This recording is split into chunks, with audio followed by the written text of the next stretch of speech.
എത്രയും പ്രിയപ്പെട്ട ഫാദർ ജോസ് കൈതക്കോട്ടിൽ, ഇവിടെ സന്നിഹിതരായിരിക്കുന്ന പ്രിയപ്പെട്ട വൈദികരെ, വിശ്വാസികളെ, ഇന്നലെ രാവിലെ ആണ് എന്നോട് ഈ പരിപാടിയിൽ പങ്കെടുക്കാൻ ഇതിൻ്റെ സംഘാടകർ ആവശ്യപ്പെട്ടത്. ഇന്ന് മറ്റു തരത്തിൽ താരതമ്യേന തിരക്കുള്ള ദിവസമായിരുന്നു. കോടതിയിലും ഉച്ചയ്ക്ക് ശേഷം വ്യവഹാരമുണ്ട്. ഞാൻ കൃത്യസമയത്ത് എത്താൻ കഴിയുമോ എന്ന് സംശയപ്പെട്ടു. അപ്പോഴാണ് ഇത് നിരാഹാര പ്രാർത്ഥനാ യജ്ഞമാണ്, വൈകി വന്നാലും തരക്കേടില്ല എന്ന് പറഞ്ഞു.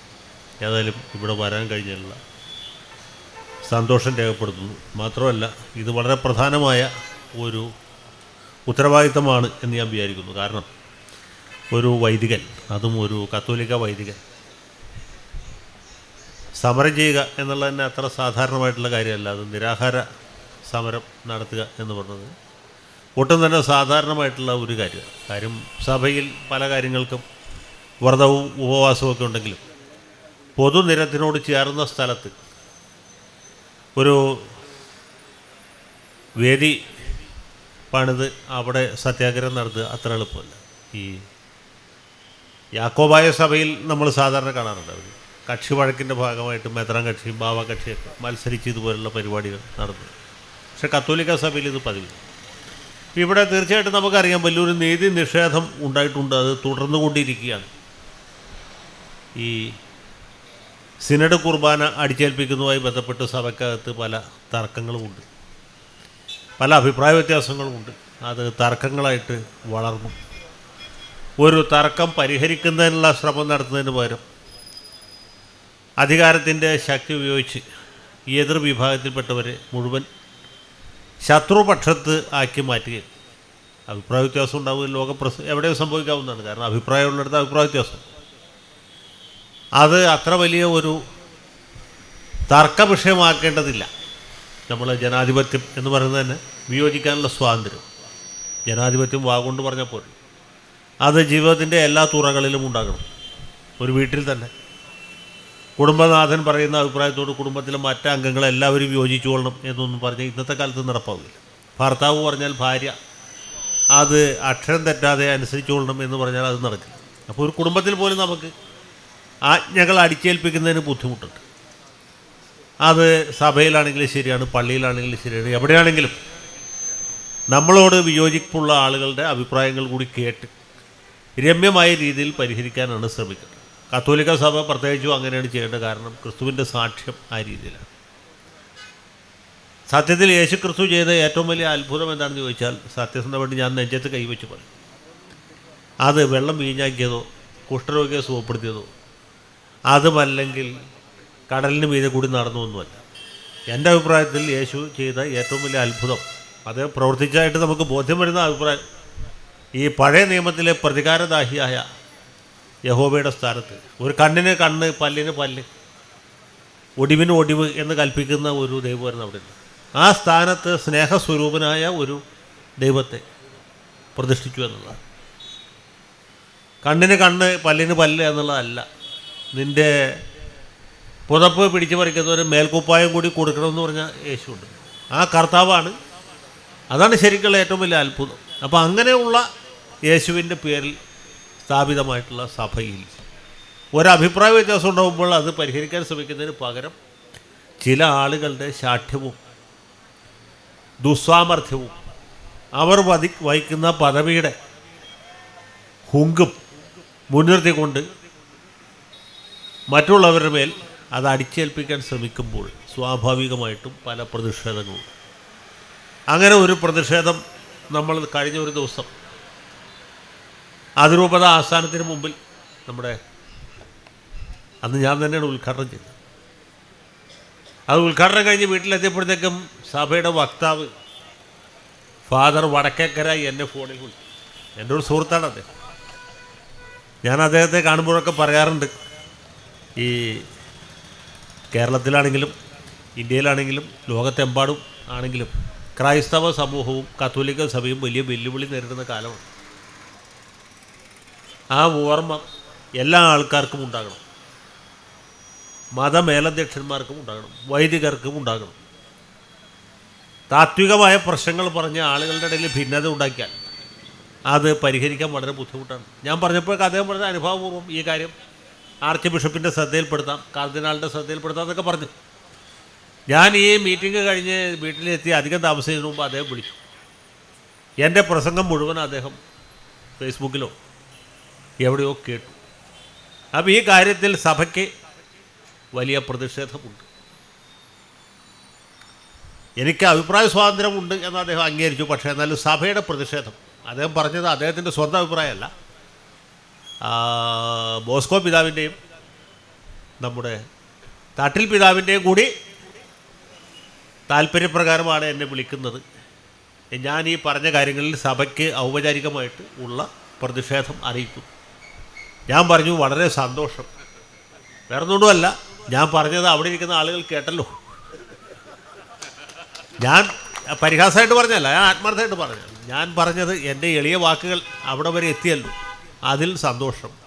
ഞാൻ അഭിപ്രായങ്ങളിൽ ഉറച്ചു നിൽക്കുന്നു. ഈ പ്രശ്നം പരിഹരിച്ച് കാണണമെന്നാണ് ഞാനിപ്പോഴും ആഗ്രഹിക്കുന്നത്. പ്രശ്നങ്ങൾ പരിഹരിക്കപ്പെടുകയാണ് ചെയ്യേണ്ടത്. നമുക്ക് വേണമെങ്കിൽ പ്രകോപനപരമായ പ്രസംഗങ്ങൾ നടത്തി ആളുകളെ ആവേശം കൊള്ളിക്കുക രണ്ട് ഭാഗക്കാർക്കും ചെയ്യും. പക്ഷെ അതുകൊണ്ട് പ്രശ്നം തീരെയല്ല, പ്രശ്നം വഷളാവുകയാണ് ചെയ്യും.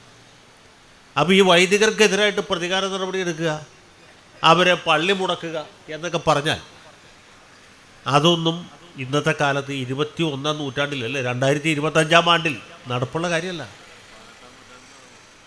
ഈ സഭയിലുള്ള ചില പോരായ്മകളെ ചൂണ്ടിക്കാണിച്ചാണ് പണ്ട് മാർട്ടിൻ ലൂതറിനെ പള്ളി വിലക്കിയത് ഇല്ലേ.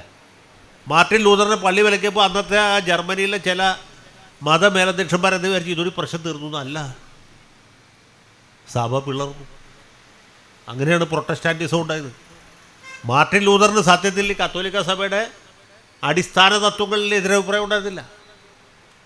അത് അടിസ്ഥാന തത്വങ്ങളോടും അദ്ദേഹം ഒരിക്കലും യോജിച്ചിരുന്നില്ല. അദ്ദേഹം അന്ന് വൈദികരുടെ ഇടയിലുണ്ടായിരുന്ന ചില തെറ്റായ പ്രവണതകൾ ചൂണ്ടിക്കാണിച്ചു, അത്ര ചെയ്തു. അടിസ്ഥാന തത്വങ്ങളോടൊക്കെ വിയോജിച്ച ജോൺ കാൽവിനെ പോലുള്ള ആളുകൾക്ക് പിന്നെ വന്നു. അതിനൊക്കെ വേറെ പല തത്വങ്ങളുമുണ്ട്. ഒരു പിളർപ്പിലേക്ക് പോയത് എങ്ങനെയാണ്? വിറ്റൻബർഗ് ആശ്രമത്തിൻ്റെ ഭിത്തിയിൽ അദ്ദേഹം ഒരു ലേഖനം പോലെ ഒന്ന് എഴുതി പ്രസിദ്ധീകരിച്ചു. സഭയിൽ നടക്കുന്ന ഇന്ന കാര്യങ്ങളെ ഞാൻ എതിർക്കും. അന്നത്തെ കാലത്ത് നോട്ടീസ് അടിപ്പിക്കാനോ അല്ലെങ്കിൽ സോഷ്യൽ മീഡിയ വഴിക്ക് പ്രചരണം നടത്താനോ, ഇവിടെ നമ്മുടെ ജോയ്സ് അച്ഛനെ കുറിച്ച് അദ്ദേഹം പാകിസ്ഥാൻ്റെ ചാരനാണ് എന്ന് പ്രചരിപ്പിച്ച പോലെ അന്ന് ആ സംവിധാനം ഇല്ല. ലൂതർ ഭാഗ്യവാനാണ്, മാർട്ടിൻ ലൂതർ ഭാഗ്യവാനായിരുന്നു. അതുകൊണ്ട് അദ്ദേഹത്തെ പാകിസ്ഥാൻ്റെ ചാരനായിട്ടോ അല്ലെങ്കിൽ ജിഹാദികളുടെ ഏജൻ്റായിട്ടൊന്നും ആരും കുറ്റപ്പെടുത്തിയില്ല. പക്ഷേ അദ്ദേഹത്തെ സഭയിൽ നിന്ന് പുറത്താക്കി. പക്ഷേ അദ്ദേഹത്തിൻ്റെ അഭിപ്രായമുള്ള ആളുകൾ വേറെ ഉണ്ടായിരുന്നു. അങ്ങനെയാണ് സഭയിൽ പുലർപ്പുണ്ടായത്. പിന്നെ ലൂതറിന് ശേഷം വന്ന ആളുകളാണ് വലിയ തോതിൽ ഈ സൈദ്ധാന്തികമായിട്ട് തന്നെ അഭിപ്രായ വ്യത്യാസങ്ങൾ കൊണ്ടുവന്നത്. വിശുദ്ധ കുർബാനയുടെ സമയത്ത് ഈ അപ്പവും വീഞ്ഞും കർത്താവിൻ്റെ രക്തവും മാംസവുമായിട്ട് മാറുമോ എന്നൊക്കെയുള്ള രീതിയിലുള്ള വലിയ തർക്കങ്ങളിലേക്ക് കൊണ്ടുപോയി പ്യൂരിറ്റാനിസം, കാൽവിനിസം എന്നൊക്കെ പറഞ്ഞ വലിയ തിയറികൾ വന്നു. അതിൻ്റെയൊക്കെ തുടർച്ചക്കാരാണ് നമ്മുടെ നാട്ടിൽ പെന്തിക്കോസ്ത് ഉപദേശിച്ചത്. അപ്പോൾ ഇങ്ങനെയൊക്കെയാണ് സംഗതികൾ, പ്രശ്നങ്ങൾ ഉണ്ടാകുന്നത്. അപ്പോൾ ഈ പ്രശ്നങ്ങൾ പരിഹരിക്കാനുള്ള ശ്രമമാണ് നടത്തേണ്ടത്. അത് വികാരപരമായിട്ടല്ലേ വക പ്രശ്നങ്ങൾ സമീപിക്കേണ്ടത്. സംയമനത്തോടുകൂടി സമാധാനപരമായിട്ട് ഇത് പരിഹരിക്കാൻ ശ്രമിക്കണം. അത് അധികാര സ്ഥാനങ്ങളിലിരിക്കുന്നവർ പ്രത്യേകിച്ചും ചെയ്യണം. കാരണം അവരുടെ പേരിൽ ഉത്തരവാദിത്വം വളരെ വലുതാണ്. ഇപ്പോൾ റാഫേൽ തട്ടിൽ പിതാവ് മേജർ ആർച്ച് ബിഷപ്പായിട്ടിരിക്കും എന്ന് പറയുമ്പോൾ സാധാരണ ഇടവക പള്ളിയിലെ ഒരു വൈദികനുള്ള ഉത്തരവാദിത്തമല്ല അദ്ദേഹത്തിനുള്ളത്. അദ്ദേഹത്തെ സംബന്ധിച്ചിടത്തോളം സീറോ മലബാർ സഭ അദ്ദേഹത്തിൻ്റെ പൂർവികർ അദ്ദേഹത്തെ ഏൽപ്പിക്കുമ്പോൾ ഏത് രീതിയിലായിരുന്നു, വർക്കി പിതാവിൻ്റെ സമയത്ത് എങ്ങനെയായിരുന്നു, അല്ലെങ്കിൽ അതിന് മുമ്പ് പടിയറ പിതാവിൻ്റെ സമയത്ത് എങ്ങനെയായിരുന്നു, അതിന് മുമ്പ് പാറക്കാട്ടിൽ പിതാവിൻ്റെ കാലത്ത് എങ്ങനെയായിരുന്നു, ആ ഒരു പാരമ്പര്യമുണ്ട്. അതിൽ നിന്ന് വ്യതിചലിക്കുന്നു എന്ന് വന്നപ്പോഴാണ് മാർ ആലഞ്ചേരിക്കെതിരായിട്ട് പ്രതിഷേധം ഉണ്ടായത്. അതുകൊണ്ടാണ് അദ്ദേഹം സ്ഥാനം ഒഴിയേണ്ടി വന്നത്. കാര്യം അദ്ദേഹത്തിന് ആരോഗ്യപരമായ കാരണങ്ങൾ കൊണ്ട് ഒഴിഞ്ഞു എന്നൊക്കെ പറയുമ്പോഴും നമുക്കറിയാം അദ്ദേഹം എന്തുകൊണ്ടാണ് ഒഴിയേണ്ടി വന്നത്, അതിലേക്ക് നയിച്ച സംഭവങ്ങൾ എന്തൊക്കെയാണ്. അപ്പോൾ അതേ പാതയിൽ തന്നെ ഉഴുത ചാലിൽ തന്നെ ഉഴാനല്ല നോക്കേണ്ടത്. ഈ പ്രശ്നങ്ങൾ പരിഹരിക്കാനും വിയോജിപ്പുള്ള ആളുകളെ വിളിച്ച് അവരുടെ സങ്കടങ്ങൾ കേട്ട് അവരുടെ ആവലാതികൾക്ക് പരിഹാരം കണ്ടെത്താനാണ് ശ്രമിക്കേണ്ടത്. അല്ലാണ്ട് അധികാരത്തിൻ്റെ മതം ഉപയോഗിച്ച് ഞാൻ ഈ സ്ഥാനത്തിരിക്കുമ്പോൾ ഇങ്ങനെ ചെയ്യും എന്ന ഒരു ധാർഷ്ട്യമല്ല, ധിക്കാരമല്ല ഉണ്ടാകേണ്ടത്. ഇവിടെ നമ്മുടെ അച്ഛൻ പറഞ്ഞല്ലോ, ദാസന്മാരുടെ ദാസനാണ് എന്നാണ് മാർപ്പാപ്പ സ്വയം അവകാശപ്പെടും. വേറെ ചില ആളുകൾ പറയുന്നത് ഞങ്ങൾ രാജാക്കന്മാരുടെ രാജാവ്, രാജാക്കന്മാരുടെ രാജാവ് ചക്രവർത്തി തിരുമനസ്സാണ്. ചക്രവർത്തിമാരൊക്കെ ഇപ്പം ചരിത്രത്തിൽ മാത്രമേ ഉള്ളൂ ഇല്ലേ? പീറ്റർ ചക്രവർത്തി ആണെങ്കിലും ഫ്രെഡറിക് ചക്രവർത്തി ആണെങ്കിലും ഒക്കെ ചരിത്രത്തിൻ്റെ പഴയ താളുകളിൽ മാത്രമേ ഉള്ളൂ. ചക്രവർത്തിമാരുടെ രാജാക്കന്മാരുടെയൊക്കെ കാലം കഴിഞ്ഞു ജനാധിപത്യ യുഗമാണ്. ജനാധിപത്യവൽകൃതമായ സഭ, ഈ കത്തോലിക്ക സഭയെ കഴിച്ച് ആ മാർത്തോമാ സഭയിലോ അല്ലെങ്കിൽ CSIയിലോ ഒന്നും ഇങ്ങനെ നടക്കില്ല. അവിടെയൊക്കെ വിശ്വാസികൾക്ക് ഒരു മേൽക്കൈയുണ്ട്. വൈദികരെ അവർ ബഹുമാനിക്കും, പക്ഷേ വൈദികർക്ക് അപ്രമാദിത്വമില്ല. ഇതൊക്കെ ജനാധിപത്യവൽക്കരിക്കപ്പെട്ട സഭകളാണ്. കത്തോലിക്ക സഭയിലും മാറ്റങ്ങൾ ഉണ്ടാകണം, അത് അനിവാര്യമാണ്. ഇപ്പോൾ നമ്മളിവിടെ നിന്ന് പറയുന്ന കാര്യമല്ല, അത് ഗുരുതരമായ വേറൊരു വിഷയമാണ്. ഞാനിപ്പോൾ അതിലേക്ക് പോകുന്നത്. അപ്പോൾ എല്ലാ സഭകളിലും മാറ്റങ്ങൾ ഉണ്ടാവും. കാരണം നമ്മൾ ജീവിക്കുന്ന ലോകം വളരെ സങ്കീർണമാണ്, പഴയ കാലമല്ല. കാലം മാറുന്നു, കുടുംബജീവിതത്തിലെ നിയമങ്ങൾ മാറുന്നു, സാമൂഹ്യ ജീവിതത്തിൽ മാറ്റം വരുന്നു, വ്യക്തി ജീവിതത്തിൽ മാറ്റം വരുന്നു. ഇപ്പോൾ 50 കൊല്ലം മുമ്പുണ്ടായിരുന്ന അങ്കമാലിയിൽ ഇന്നത്തെ അങ്കമാലി. 1972 ഞാൻ ആദ്യമായിട്ട് അങ്കമാലിയിൽ വരുന്നത്. അന്ന് അങ്കമാലിയിൽ ഇങ്ങനെ ഇത്ര വീതിയുള്ള വഴികളില്ല, ഇത്ര അധികം വാഹനങ്ങളില്ല. ഇത് മാത്രമല്ല, സിമൻറ്റ് കെട്ടിയ കാനകളില്ല. നിരവധി ഈ അങ്കമാലി പോർക്ക് എന്ന് പറഞ്ഞ ജീവി ഇങ്ങനെ മതിച്ച് പുളച്ച് നടന്നിരുന്ന ഒരു കാലം ഉണ്ടായിരുന്നു. അപ്പോൾ നമ്മൾ ആ CC ബേക്കറിയുടെ മുമ്പിൽ ബസ്സിനകത്ത് നിൽക്കുകയാണെങ്കിൽ, CJ സ്റ്റേഷനുടെ മുമ്പിൽ നിൽക്കുകയാണെങ്കിൽ ഈ പന്നികളിങ്ങനെ ചെളിയിൽ കിടന്ന് ഉരുണ്ടിട്ട് അത് കയറി വന്നിട്ട് ദേഹം ഇങ്ങനെ കൊട്ടയും. അപ്പോൾ വെള്ളമുണ്ട്, വെള്ള ഷർട്ടൊക്കെ ഇട്ടിട്ട് യോഗ്യന്മാരുടെ മേത്തേക്ക് ചെളി ഇങ്ങനെ തെറിക്കും. ഇപ്പോഴും എനിക്ക് ഓർമ്മയുണ്ട്. ആ കാലമൊക്കെ പോയില്ലേ? അങ്കമാലി തന്നെ ഒരുപാട് മാറി. അതനുസരിച്ച് ആളുകളും മാറി, ജീവിത രീതികൾ മാറി, ശൈലി മാറി, ഭക്ഷണക്രമം മാറി, എല്ലാം മാറി. നമ്മുടെ സംസ്കാരത്തിൽ തന്നെ വലിയ മാറ്റങ്ങളുണ്ടായി. അതനുസരിച്ച് മതവിശ്വാസത്തിലും വൈദികരോടുള്ള സമീപനത്തിലും വൈദികർക്ക് തിരിച്ച് വിശ്വാസികളോടുള്ള സമീപനത്തിലും മാറ്റങ്ങളുണ്ടായി. ഇതെല്ലാം നല്ലതാണെന്ന് ഞാൻ പറയുന്നില്ല. നല്ല മാറ്റങ്ങളും ഉണ്ടായിട്ടുണ്ട്, അത്ര തന്നെ നല്ലതല്ലാത്ത മാറ്റങ്ങളും ഉണ്ടായിട്ടുണ്ട്. അതനുസരിച്ചുള്ള മാറ്റം സഭാ മേധാവികളും മതമേലധ്യക്ഷന്മാരും എല്ലാവരും ഉൾക്കൊള്ളണം. ഇപ്പോൾ ഒരു പ്രശ്നം ഉണ്ടാകുമ്പോൾ അത് പരിഹരിക്കാൻ ശ്രമിക്കുന്നതിന് പകരം ഇങ്ങനെ അധികാരത്തിൻ്റെ ദണ്ടുപയോഗിച്ച് അതിനെ അടിച്ചമർത്താൻ ശ്രമിച്ചാൽ അതിൻ്റെ പ്രത്യാഘാതം ഭയങ്കരമായിരിക്കും. ഇത് മതമേലധ്യക്ഷന്മാർക്ക് എന്താ മനസ്സിലാവുന്നതെന്ന് എനിക്കറിയില്ല. എന്തുകൊണ്ട് മനസ്സിലാകുന്നില്ല എന്ന ചോദ്യം, അത് വലിയൊരു ചോദ്യചിഹ്നമായിട്ട് നമ്മുടെ മുമ്പിൽ നിൽക്കുക. പിന്നെ ഇവിടെ ഫാദർ കൈതക്കോട്ടിൽ ഉപവാസം നടന്നത് തീർച്ചയായിട്ടും നല്ല കാര്യമാണ്. കാരണം ഈ പൊതുജീവിതത്തിൽ, രാഷ്ട്രീയത്തിലാണെങ്കിലും പൊതുജീവിതത്തിലാണെങ്കിലും ധാർമ്മിക ശക്തി എന്നൊന്നുണ്ട്. അത് വളരെ പ്രധാനമാണ്.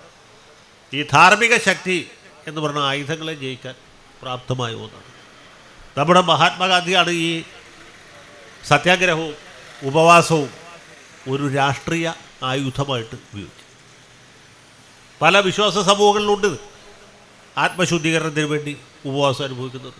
മുസ്ലിങ്ങൾ നമ്മൾ കാണാമല്ലോ, അവരുടെ പുണ്യമാസത്തിൽ 30 ദിവസം ഭക്ഷണപാനീയങ്ങൾ ഉപേക്ഷിച്ച് ഈശ്വരന്മുഖമായ രീതിയിൽ ജീവിക്കും.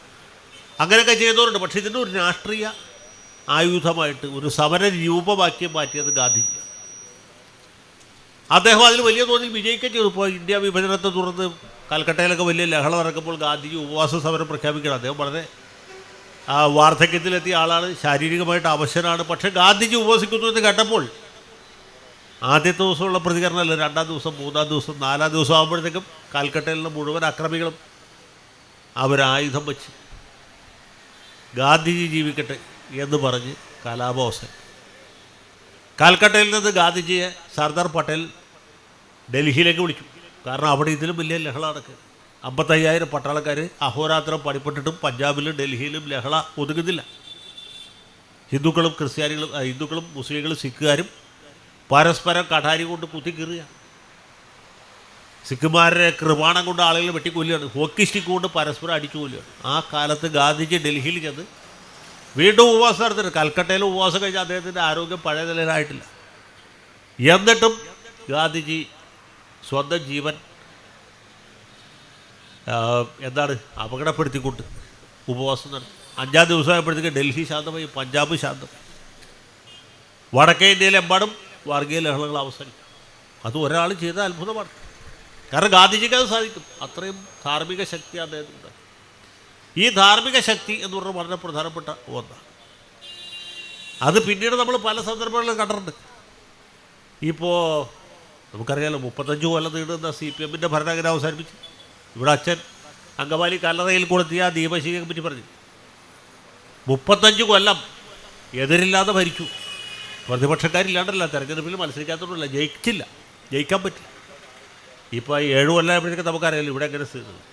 35 കൊല്ലം ഒരു സർക്കാർ തുടർന്ന്, ഏത് സർക്കാരായിക്കോട്ടെ, കോൺഗ്രസ് ആയിക്കോട്ടെ, BJP ആയിക്കോട്ടെ, CPM ആയിക്കോട്ടെ, 35 കൊല്ലം ഒരു പാർട്ടി തുടർച്ചയായിട്ട് ഭരിച്ചാൽ രാജ്യത്തിൻ്റെ സ്ഥിതി, നാട്ടിൻ്റെ സ്ഥിതി, എതിർ പാർട്ടിക്കാരുടെ സ്ഥിതി, ഒരു പാർട്ടി ഇല്ലാത്തവരുടെ സ്ഥിതി. അങ്ങനത്തെ ഒരു വല്ലാത്ത പരിതസ്ഥിതിയിലായിരുന്നു പശ്ചിമ ബംഗാൾ. ഓരോ തെരഞ്ഞെടുപ്പ് കഴിയുമ്പോഴും ഇവരുടെ ഭൂരിപക്ഷം കൂടുകയല്ലാതെ കുറയുന്നില്ല, പ്രതിപക്ഷത്തിൻ്റെ അംഗസംഖ്യ കുറയുകയല്ലാതെ കൂടുന്നില്ല. അങ്ങനെ ഒരു സമയത്താണ് ഈ സിംഗൂരിൽ ഭൂമി ഏറ്റെടുക്കുന്ന പ്രശ്നം. ടാറ്റയ്ക്ക് ചെറിയ കാർ ഉൽപ്പാദിപ്പിക്കാൻ വേണ്ടി, ചെറിയ കാർ എന്ന് വെച്ചാൽ നമ്മുടെ ഈ നാനോ കാർ, ഏറ്റെടുക്കപ്പെട്ട ഭൂമിയൊക്കെ പാർട്ടിക്കാരുടെ, പാർട്ടി അനുഭാവികളുടെ, സാധാരണ കർഷകരുടെ, നമ്മുടെ നെടുമ്പാശ്ശേരി വിമാനത്താവളത്തിൻ്റെ സ്ഥലം എടുത്തവർ. പക്ഷേ കർഷകർ ഭയങ്കരമായിട്ട് പ്രതിഷേധിച്ചു. അതിങ്ങനെ ഒരു പ്രതിഷേധം ഇവർ പ്രതീക്ഷിച്ചില്ല. പാർട്ടിക്കാർ കൽപ്പിക്കുന്നു. അവിടെ ആലഞ്ചേരിയുടെ റോളായിരുന്നു പാർട്ടി കൽപ്പിച്ചു, ഇതാ സിംഗൂരിൽ കാർ ഫാക്ടറി വരാൻ പോകുന്നു. സർക്കാർ വിജ്ഞാപനം പുറപ്പെടുവിച്ചു. ആളുകൾ പ്രതിഷേധിച്ചവർക്ക് നേരെ പോലീസ് ബലപ്രയോഗം നടത്തി. ലാത്തി ചാർജിൽ ജനങ്ങൾ പിരിഞ്ഞു പോയില്ല. കാരണം അവരുടെ ജീവിതമാർഗമാണ്, വേറെ ഒരു ഭൂമിയുമില്ല. സർക്കാർ നിശ്ചയിച്ചത് അക്കാപ്പിച്ച നഷ്ടപരിഹാരം കൊണ്ട് ജനങ്ങൾ തൃപ്തരല്ല. കാലാകാലങ്ങളായിട്ട് അവരുടെ പൂർവികന്മാരായിട്ട് കൃഷി ചെയ്തുകൊണ്ടിരിക്കുന്ന വയലുകളാണ്. അത് ഉപേക്ഷിച്ച് പോകാൻ നിവൃത്തിയില്ല. ലാത്തി ചാർജിൽ ജനം പിരിഞ്ഞു പോയില്ല. പോയി പോലീസ് വെടിവെച്ചു. വെടിവെപ്പിൽ ആളുകൾ മരിക്കും. വെടിവെച്ച പോലീസുകാർ പോരാൻ തോന്നിയിട്ട് പാർട്ടിയുടെ ഗുണ്ടകളും ഈ സമരത്തിൽ പങ്കെടുത്തു. ഏതാണ്ട് അങ്കമാലി വെടിവെപ്പ് പോലത്തെ ഒരു സംഭവത്തിലേക്ക്. ആ സന്ദർഭത്തിൽ പൊതുവെ ജനങ്ങളുടെ ഇടയിൽ വലിയൊരു പ്രതിഷേധമുണ്ട്. ഇടതുപക്ഷ സർക്കാർ ഇങ്ങനെ ചെയ്യുമെന്ന് ആളുകൾ അതുവരെ വിചാരിച്ചു. ആ സമയത്താണ് കുമാരി മമതാ ബാനർജി ഉപവാസ സമരം പ്രഖ്യാപിച്ചു. ഗാന്ധിജി പോലും 21 ദിവസവും നിരാഹാരം കിടന്നു. 21 ദിവസത്തിൽ കൂടുതൽ ഗാന്ധിജിക്ക് നിരാഹാരം കിടക്കാൻ പറ്റില്ല. പക്ഷേ മമതാ ബാനർജിയുടെ നിരാഹാര സമരം 28 ദിവസം. ഒരു സ്ത്രീയാണ് നൽകുന്നത്. പുരുഷന്മാരെ അപേക്ഷിച്ച് ശാരീരിക ക്ഷമത സ്ത്രീകൾക്ക് കുറവായിരിക്കും. 28 ദിവസം ജലപാനം ഉപേക്ഷിച്ച് ഈ സ്ത്രീ നിരാഹാരം കിടന്നു. അവർ മരിച്ചില്ല എന്ന് കണ്ടത്. മരണവക്ത്രത്തിലെത്തി. അല്പം മണിക്കൂറുകളോട് പോയാൽ ഇവർ മരിക്കും. ആ ഘട്ടത്തിൽ അന്ന് രാഷ്ട്രപതി ഇടപെട്ടു. അബ്ദുൽ കലാമായിരുന്നു. ബംഗാൾ ഗവർണർ ഇടപെട്ടു. ബംഗാൾ ഗവർണർ സാക്ഷാൽ മഹാത്മാഗാന്ധിയുടെ മകൻ്റെ മകനാണ് ഗോപാലകൃഷ്ണ ഗാന്ധി. ഗോപാലകൃഷ്ണ ഗാന്ധി നേരിട്ട് സമരം പന്തലിൽ ചെന്ന് ഇവർക്ക് നാരങ്ങ നീര് കൊടുത്ത് സമരം അവസാനിച്ചു. സിംഗൂരിൽ ഇന്നേ ദിവസം വരെയും കാർ ഫാക്ടറി ഉണ്ടായില്ല. കാർ ഫാക്ടറി പിന്നെ ടാറ്റ ഇളക്കിപ്പറിച്ച് ഗുജറാത്തിലേക്ക് കൊണ്ട്. അവിടെ നിന്നാണ് ഇപ്പോൾ ഈ നാനോ ഫാക്ടറി കാറുകൾ വരും. കാർ ഫാക്ടറി ഉണ്ടായില്ല എന്ന് മാത്രമല്ല, 35 കൊല്ലം നീണ്ട സർക്കാരിന് അറുതി വന്നു. ഇപ്പോൾ ചുമന്ന കൊടി കാണണമെങ്കിൽ നമ്മൾ കാൽക്കട്ട റെയിൽവേ സ്റ്റേഷനിൽ പോയി നോക്കണം. മനസ്സിലായി? മാ എന്ന് പറയാൻ പറ്റില്ല. അതിന് മുമ്പ് ഇവർ ഓടിച്ചിട്ട് തല്ലി. തൃണമൂൽ കോൺഗ്രസ് കഴിഞ്ഞാൽ പിന്നെ BJP ഉള്ളു. അതിനിടയ്ക്ക് വേറെ പാർട്ടിയില്ല. ഞാൻ പറഞ്ഞ ഒരു നല്ല കാര്യമാണെന്നുള്ള അർത്ഥത്തിലല്ല. ഒരു പാർട്ടി 35 കൊല്ലം ഭരിച്ച പാർട്ടിക്ക് ഒരു സീറ്റ് ജയിക്കാൻ പറ്റണ്ടേ? നിയമസഭയിലേക്ക് ഒരു സീറ്റ് ജയിക്കാൻ പറ്റാത്ത നിലയിലേക്ക് കാര്യങ്ങൾ എത്തിയിരുന്ന ഞാൻ പറയും, ഇതാണ് ഈ ധാർമ്മിക ശക്തി. ആ ഒറ്റ നിരാഹാര സമരം കൊണ്ട് ആ സംസ്ഥാനത്തിൻ്റെ ചരിത്രം മാറ്റി, രാഷ്ട്രീയം മാറ്റി. ഒരു പാർട്ടി ആ സംസ്ഥാനത്ത് നിന്ന് തുടച്ചു മാറ്റും. ഇതാണ് സ്ഥിതി. ഇതാണ് ധാർമ്മിക ശക്തി. അപ്പോൾ ഇത് എവിടെ നിന്ന് ഉണ്ടായി എന്ന് ചോദിച്ചാൽ ഈ ശക്തി, അത് പ്രധാനപ്പെട്ടൊരു കാര്യമാണ്. ഞാൻ പറഞ്ഞത് ഈ ഉപവാസം എന്ന് വെച്ചാൽ ഒരു ആൾ ഏതാനും ദിവസം ഭക്ഷണപാനീയങ്ങൾ ഉപേക്ഷിച്ച് ഒരു പന്തലിൽ ഇതുപോലെ വന്നിരുന്ന് നമ്മുടെയൊക്കെ പ്രസംഗിക്കുക, അതല്ല കാര്യം. ഇതിൻ്റെ മുന്നിൽ ഒരു വലിയ ലക്ഷ്യമുണ്ട്, അതിലേക്ക് ഒരു ശ്രമമുണ്ട്. അതിൻ്റെ ഭാഗമായിട്ടാണ് ആ ബഹുമാനപ്പെട്ട കൈതക്കോട്ടിലച്ഛൻ ഇന്നിവിടെ സന്നദ്ധരായി വന്നിരിക്കുന്നത് അദ്ദേഹത്തിൻ്റെ ഈ സാധു ഉദ്യമത്തിന് എല്ലാ തരത്തിലുള്ള പിന്തുണയും ഐക്യദാർഢ്യവും പ്രഖ്യാപിക്കുന്നു. വീട്ടിൽ ചെല്ലുമ്പോഴത്തേക്കും വടക്കേക്കര അച്ഛൻ്റെ ഒരു വിളിയും ഞാൻ പ്രതീക്ഷിക്കും. അദ്ദേഹത്തോട് ഇനി അദ്ദേഹം വിളിക്കേണ്ട, അദ്ദേഹം ഇപ്പോൾ ഫേസ്ബുക്കിൽ കാണുന്നുണ്ടാവും ഞാൻ വിചാരിക്കുന്നു.